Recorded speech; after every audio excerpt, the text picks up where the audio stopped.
It's interesting to note by all, isn't it, that when Prince Harry was busy publicising that book, Spare, which turned out to be an international bestseller around the world, there was one thing truly that got him very angry. It wasn't discussing his father or indeed his elder brother, or more so even his stepmother, Camilla. There was this particular topic that really sort of sparked, obviously, internal anger. And it's something that's not resolved just yet, and something that Harry may want to look away from the screen right now as we reveal all. Hi, good morning. Neil Sean here. Nice to have your company. Thank you also, as ever, for your recent support of videos. Glad you enjoyed the Buddy Rich, Kathy Rich interview. Fascinating lady, fascinating place, Abbey Road. And, when they casually say, oh, my godfather was Jerry Lewis and my other godfather was Frank Sinatra. I don't know about you, what I find fascinating about that is this.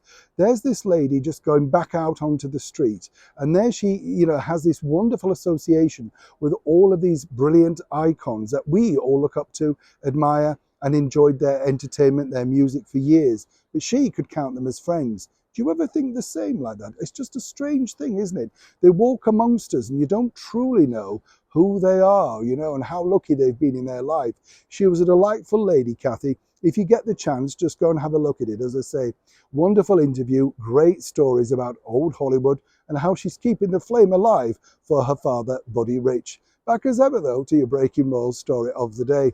This story, as I say, is one that really, really resonates over here, not just in the United Kingdom, but around the world, particularly in Australia and the rest of the Commonwealth, because it's all about exactly how Harry and Meghan are portrayed to the public. You see, the bottom line, as we now know, is they wanted to quit, they wanted to move away, do something different, start their own, whatever they call it, epic charity business, that sort of stuff. Seemingly, though, all the while working for the monarchy. That was the idea. As they said, a life of service doesn't necessarily have to be attached to a royal family. But the bottom line is we've now seen some of that empire looks like it's crumbling. Not only have we seen the likes of Meghan Markle's idea of a TV series Pearl collapse, and then her book The Bench didn't do particularly well. It's only the things that have a royal attachment that do well. Prince Harry's book Spare, and of course the Netflix docu-series which trashed the British monarchy.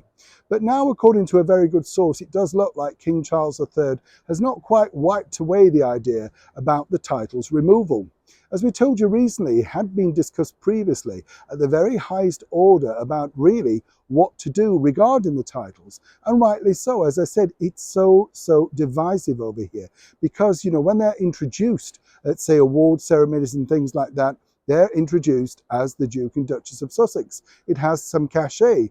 This forthcoming award that Meghan's going to be picking up, she's billed as the Duchess of Sussex. She wouldn't have had that 4 or 5 years ago. She was simply a cable TV actress. This has afforded Meghan international star power status. And over here, we like to make sure that if you are given a title, you simply work for it. We saw this back in the 1930s. With the Duke and Duchess of Windsor, who did far less damage to the British monarchy, believe it or not, than the current Duke and Duchess of Sussex. And according to a very good courtier inside Buckingham Palace, this is truly far from over, but will be revisited once again more sternly and robustly by the King and his advisors, exactly what to do with the thorny topics of those titles. So if Harry and Meghan think this is a closed deal and they're going to continue, it doesn't look like that's going to be the case. As ever, it's a developing story, and when I know more, you'll know more. Neil Sean in the very heart of London.